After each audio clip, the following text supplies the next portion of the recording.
What role can the youth play? And particularly, how can you be included early, and how can you be champions of innovation and ethical innovation in traditional medicine? Thank you very much, Hiba. Yes, as you've heard, my name is Fiona Njeri. I am also a herbalist, and I did not come here with a broom. That was not my means of transportation. That being said, traditional medicine in Africa is emerging. It is already functioning as primary health for many communities. Globally, near 80% of the population on traditional and complementary medicine for primary healthcare.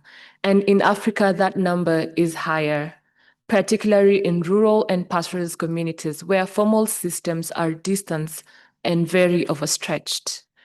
But when we attempt to move this knowledge into formal systems, such as testing or even validation, we encounter barriers of cost, access, and time.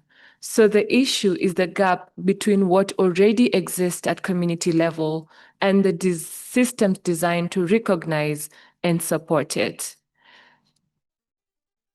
Many systems that already operate with traditional medicine is already decentralized, and there's community models of care requiring minimal infrastructure, yet delivering culturally trusted and environmental sustainable health solutions.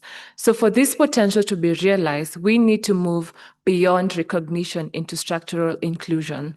That means investing in community knowledge systems, supporting youth with training, research and enterprise development, creating policies that protect Indigenous knowledge and ensure fair benefit sharing, and building value chains that are not just profitable, but ethical and equitable. So first, for the role of the youth is to acknowledge youth and community-based practitioners as active contributors within health and innovation ecosystems, particularly within primary healthcare delivery in underserved areas, and also preserving their intellectual rights. Secondly, is ensuring protection of Indigenous knowledge systems, equitable benefit sharing, and conservation of biodiversity in line with the national commitments and emerging regulatory frameworks. And part of this structural inclusion must also extend into education, because right now, if a young person or a community practitioner in Kenya wants to formally engage with medicinal plants, the closest pathway is through pharmacy or pharmacognosy. Those are programs that take many years, and they're very costly and are not always accessible to the very communities that hold this knowledge. So we need to start asking, what would it look like to create accessible and practice-based programs within our institutions, programs that work with herbalists, with communities, and with existing knowledge systems, not to actually replace them, but to support them. So that could include shorter certification pathways, community-linked training, and importantly, institutional support for testing, validation, and product development, because we do not need Western validation on our traditional medicine. We ourselves are the indigenous scientists, and the modern science is only catching up. So the goal is not to formalize knowledge in a way that erases it, but to create bridges where traditional holders, youth innovators, and scientific institutions can work together ethically and equitably.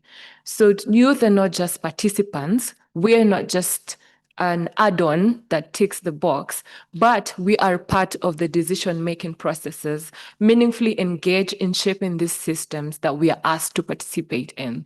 Because ultimately, traditional medicine is the part of the solution. So the opportunity right now is to ensure that our systems reflect this reality, and that people already doing this work are supported and contribute to primary healthcare and universal health coverage in responsible and sustainable way. Thank you.